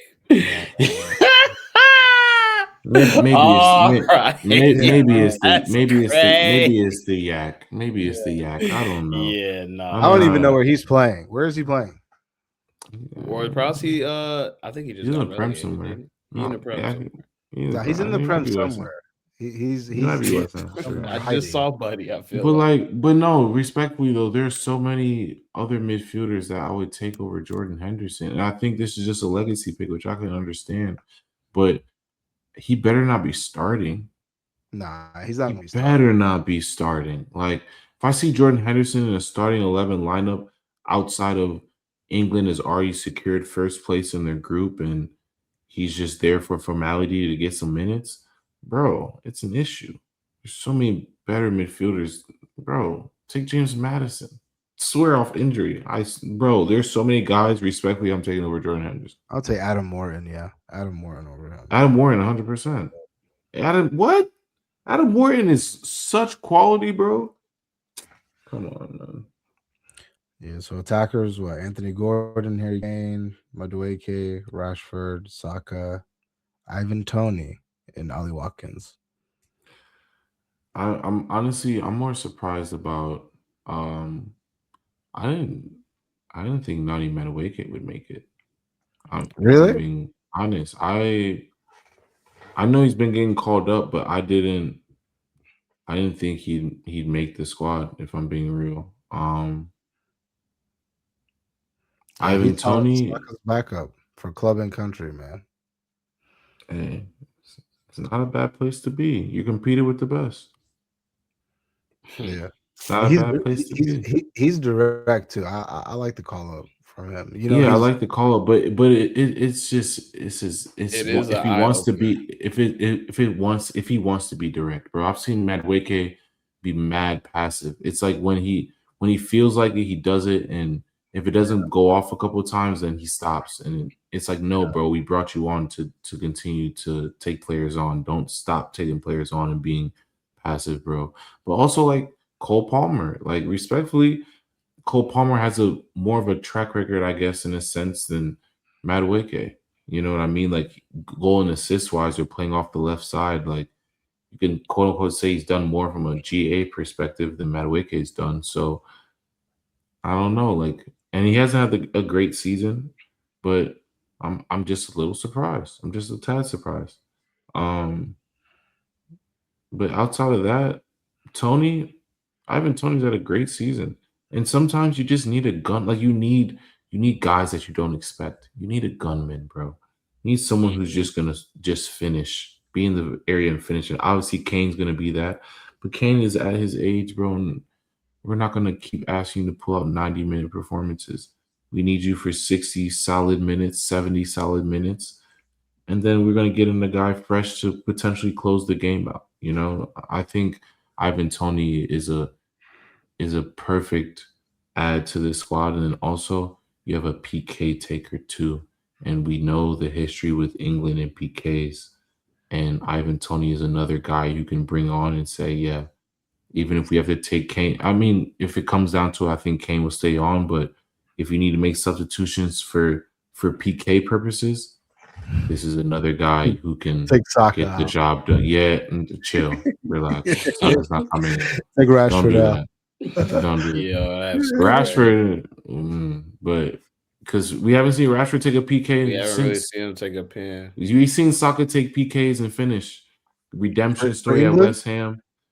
Not for Yeah, England. even England too. For England too. Go and look. I need to see You've it. seen it for England.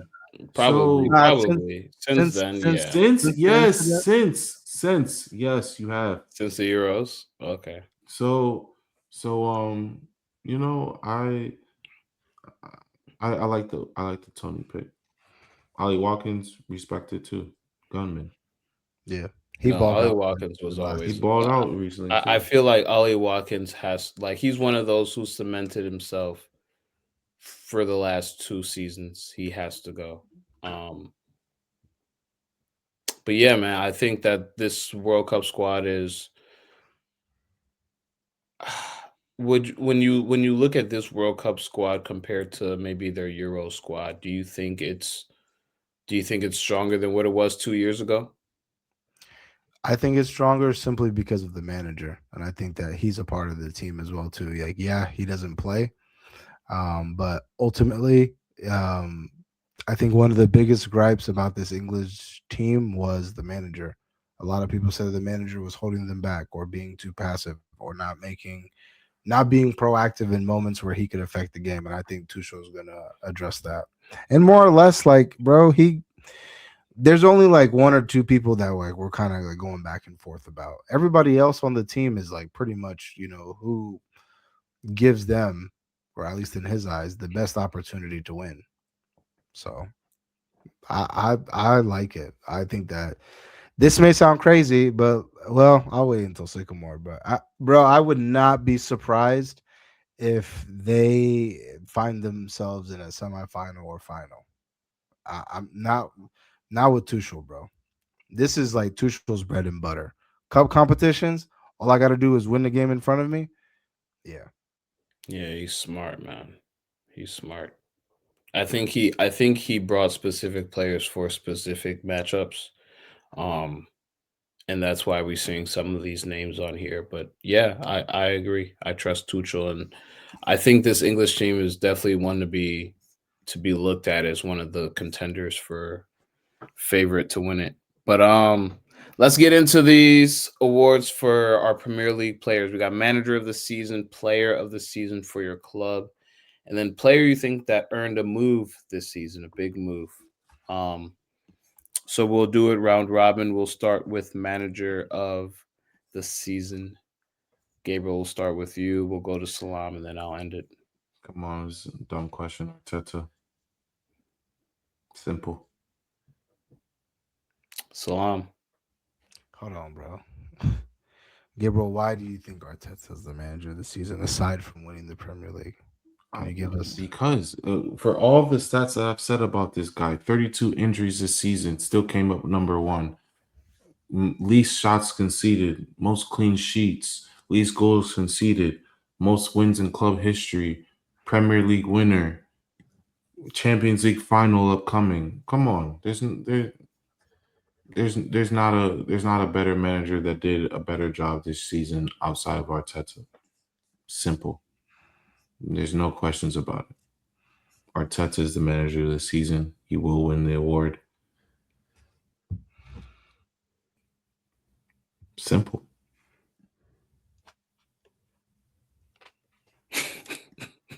Was it on me? Sorry, man. I have to write these fucking timestamps as I'm doing this, so bear with me. No, you're good. You're good. Cornelius, you could have gone. I can go. So Arteta obviously would be the winner, but I actually went with Unai Emery this year for my manager of the season. With Villa, he was able again to finish in a Champions League spot. Last year, they just missed out by one spot, but winning the Europa League this year, top four finish again. Every year that he's been at Villa, he's just gotten better with his team. I feel like he's finally gotten a team that can actually compete at a high level. I still don't think that they're ready for the league. I still think they need more quality players. I think Morgan Rogers, big shout out to him. He got paid at the beginning of the season and he didn't really get that bag and, get the curse of the bag. He balled out this season, earned himself a roster spot on that World Cup squad. Same thing with Ollie Watkins. He started off this year kind of lackluster. I think Villa started off this year like losing 4 out of their first 5 or 3 out of their first 4, something like that. And for them to finish top 4, for them to win Europa League, which is massive, for them to have 2 players that are going to be on this English squad, I think have potential to even start on this English squad. When you look at, the players outside of Europe, Emi Buendia, massive goals towards the end of the season, even though he was injured in the beginning of the season. When he came on, he was great. This Villa team has been consistent over the last 2 years, and this is through, different iterations. They got rid of Jean Duran and really, put their money down on Morgan Rogers and Ollie Watkins, and it's paid dividends. So I think with more money, with European football, we saw Newcastle this past Champions League season do all right. These English teams are doing all right in Europe. So I think European football is good for Villa. This is a team that has European pedigree as well. They have history in these competitions, not recent history, but they have history in these competitions. Villa is a big club. So I think, what I think it's a perfect fit for Unai. This is a team that I think just perfectly is willing to give him all the keys in order to fix this team and get back to where they believe they can be. I truly believe that Villa fans have kind of felt slighted because I feel like because of their history, they always feel like they can compete with the Manchester Uniteds, with the Liverpools, with the Arsenals, with the Chelseas. And, in the last decade or so, they haven't really been that, and now they're finally back in a place where I think they feel like they can pump their chest a little bit, rightly so. And Unai Emery is a manager that kind of has, that pompous energy. And I feel like he's giving it to the team to be a little bit more, like headstrong, and that's what this team needs. So I think this is a manager of the season. I'm excited to see what he does next year. That's a good shout. I actually had two. Well, I had one, but then I heard yours, and it made me change mine a little bit. But my special shout out was going to go to Iriola. I'm probably saying his name wrong, but the Bournemouth manager. I think for you to lose Semenyo and this in the middle of the season, and depart Bournemouth with Europe, I think is a big success. So shout out to him. But my coach of the season is actually going to go to Oliver Glasner for following up what he did last year with Crystal Palace, and he has got them into another final this year. So FA Cup final last year, Community Shield winner, and then now potentially Conference League winner after losing Eze and Margehi in the middle of the season. I think you got to give him credit. So he's also going to be departing at the end of the season. Not sure where he's going to go, but he definitely did the best he could. And I mean, this is the most successful that we've seen Crystal Palace. So shout out to him. Very good. Very good. I agree. I think both of those players or managers were dealt, some cards and were able to finesse, get higher than what the cards that were originally dealt to them. Shout out. So I want to start off with Gabriel for your player of the season for your club. My player of the season would be David Raya. I think with the clean sheets, 19 most clean sheets in a row, 4. Obviously, it has a lot to do with our defense, but also I've seen David Raya bail us out in some of the biggest moments. I mean, he bailed us out against West Ham when they had a 1v1 chance. I've seen him, countless amount of saves, Champions League, Premier League, to get us out of situations, technically on the ball, rarely made mistakes, sharp with his feet. By far, I could give it to a couple people, but I think David Raya, 3 Golden Gloves in a row. I mean, not many better keepers in the world. So my player of the season definitely goes to David Raya. Very good. My player of the season, I kind of went back and forth between these two players, but my player of the season is actually going to go with Enzo Fernandez. Most minutes played, most amount of games played, 10 goals, 4 assists. He was our captain when Reece James was injured. He was our captain when Cole Palmer was down. He's been our most consistent player this whole season. It's just been, a tumultuous season, like I said earlier. So it's been tough to find a player. I went back and forth between him and Joao Pedro, but I believe that Enzo Fernandez really stepped up this year. This is a player that Mike has always been very fond of. I think we both agree that he and Caicedo weren't really worth that 100 million price tag when we first bought him. But Enzo Fernandez, like I've said multiple times over this season, I believe has earned that price tag. Maybe not 100 million. I still think he might be right around like 85, 90. But for what he was able to do for us this season, he stepped up in a major way. Like I said, the numbers are there, but also just being our most consistent player. Like I said, most minutes played. This is a guy who honestly scored his goals in some of our most important times, very important goals that would get us a 1-0 win or a 2-1 win. He was our penalty kick taker as well while Cole Palmer was out. So just really stepped up in every single way this season for us. If he does leave, which he's rumored to leave this summer, I think this is going to be a big, devastating blow to the team because in the last year or two, he's really stepped up. Like I said, he's just been kind of like a Swiss Army knife. He's good at everything. He can defend. He's technically good with his right and his left foot. He's our playmaker for he's our playmaker, for better or for worse when Cole Palmer isn't there. And I don't know. It's going to be very interesting to see what Xabi Alonso does, but I think that Enzo Fernandez is a team player. I think he's somebody that we could build around.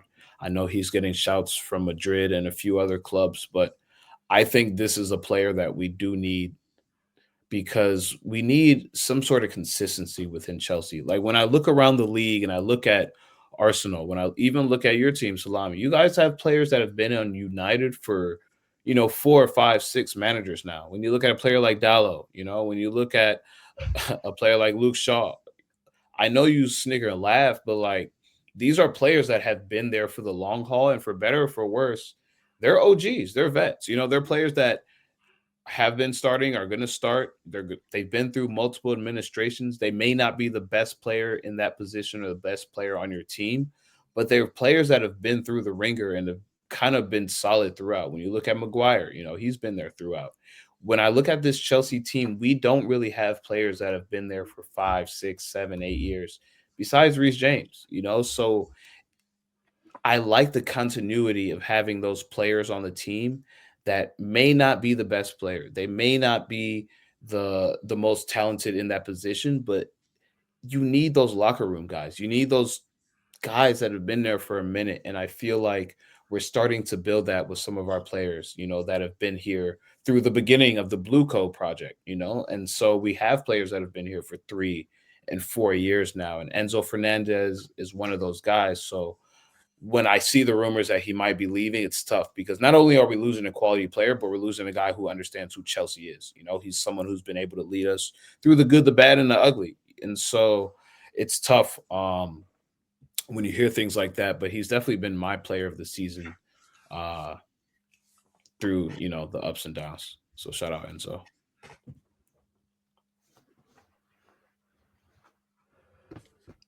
Yeah, for United, my player of the season. I mean, obviously, like we all know who the obvious answer is, but just kind of going away from Bruno Fernandes, the person that I picked was Lemens. Actually, I think from day one he's been with us. I think he's shown what a good keeper looks like. I mean, and what's interesting is obviously like we won the game today 3-0.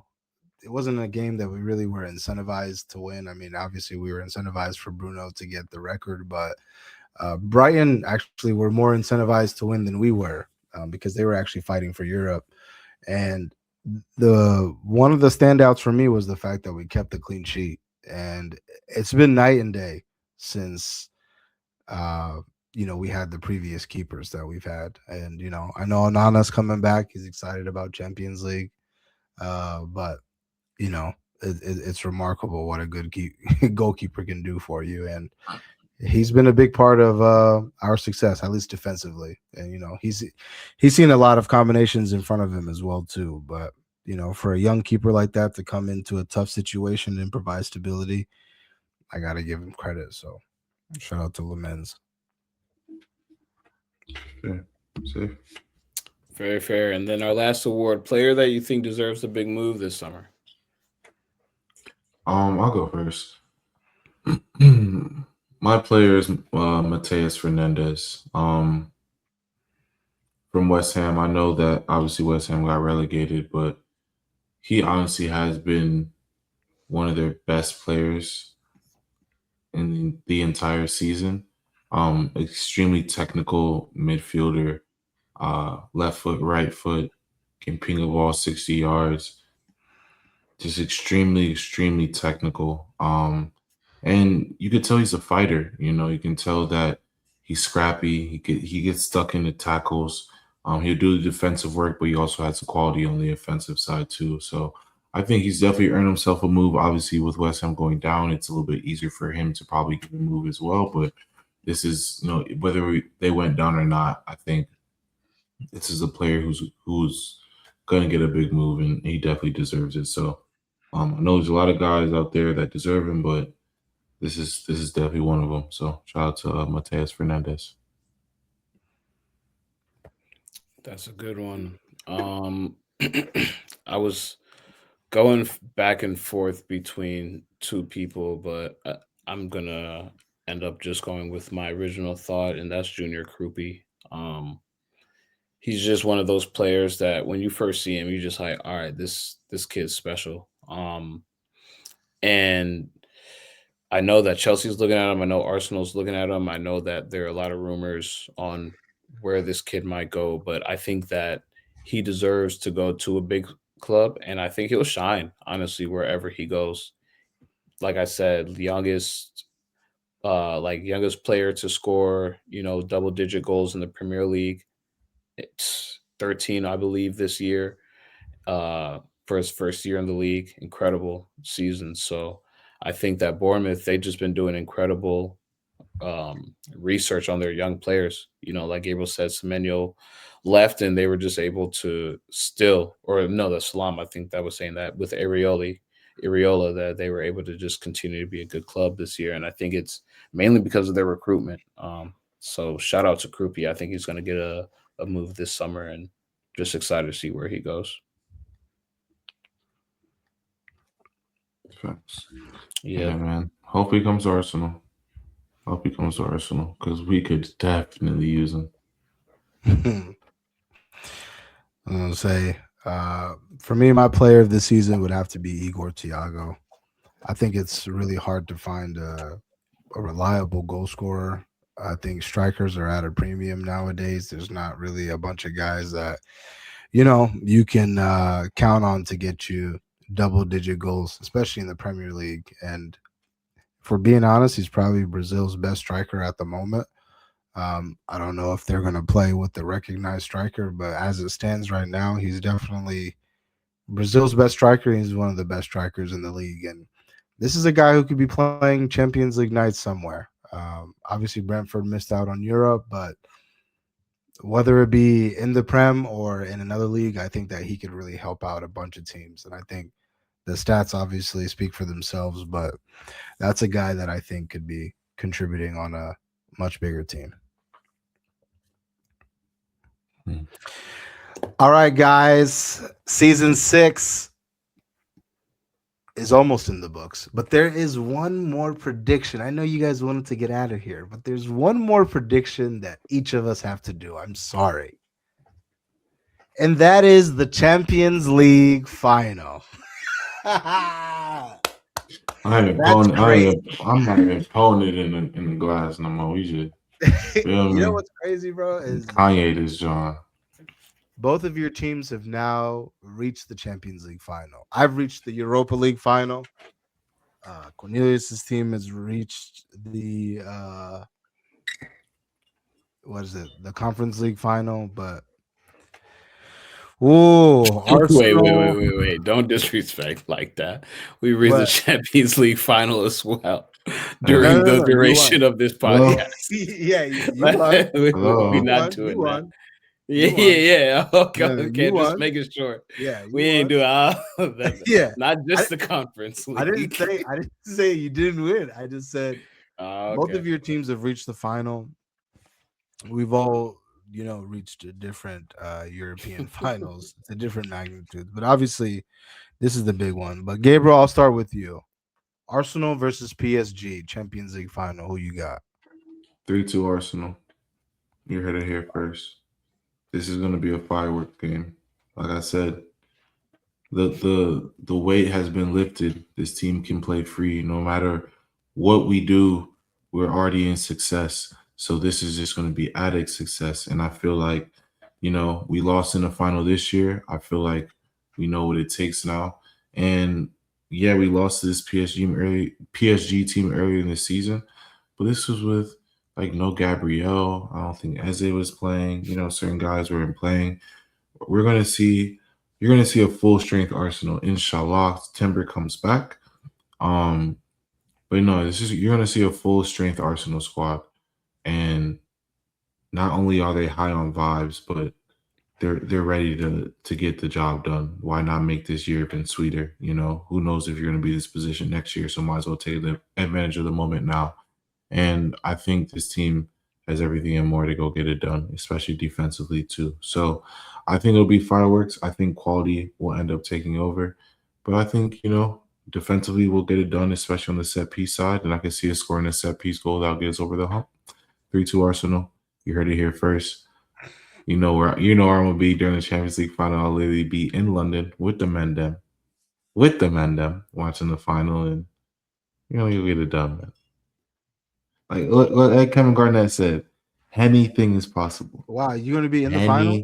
Anything is Right. possible. You're going to be in London for the final? Listen, the final's on May 30th. I'm in London starting. I'm not gonna give you the date, but yeah, I'm gonna be there for the Champions League final, fam. Madness. Yeah, I'm there for the parade too. Yeah. So, congrats to Arsenal. Congrats to PSG. Both of y'all for making the finals.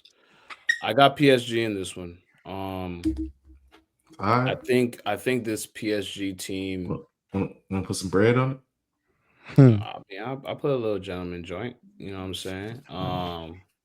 But no, I think this PSG team, what they showed me is that they can win in the shootouts and they can also win, in those 1-0 matches, those 0-0 matches, 1-1 if they have to. I agree. I think this is going to be fireworks. I think there are going to be more goals than not, but I think PSG has just shown that when it comes to those shootouts, they have quality. Again, with both teams healthy, I think this is going to be a crazy match. I think these really are. I mean, clearly these are the best two teams in the world. I think Bayern is right up there as well.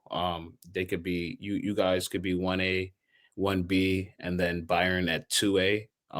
But this is really going to be an exciting final, and I'm excited for Arsenal because I feel like last year they really got a taste of what it could be like to really be considered, the top club, and they won the league this year. No matter what anybody wants to say, they are the best team in the Prem. They've shown that they are one of the best two teams in Europe. I think they're finally reached the peak. They've reached the pinnacle, and so this is going to be one of those matches that is going to be a statement for whoever wins it, because PSG kind of understands the moment that Arsenal has as well. And I feel like PSG is ready to be like, no one's still taking us seriously, even though we hold this right now. Let's go back to back and show you that we're that club. I feel like that's how they feel. I feel like the world is probably more so with Arsenal right now, just because, they have the gas after 20 plus years. I feel like teams kind of do want to see them, now that they've won one, go win the double. So I think this will be a little PSG win, but just because they have a little bit more of a chip on their shoulder. Okay. Very good. Okay. He said very.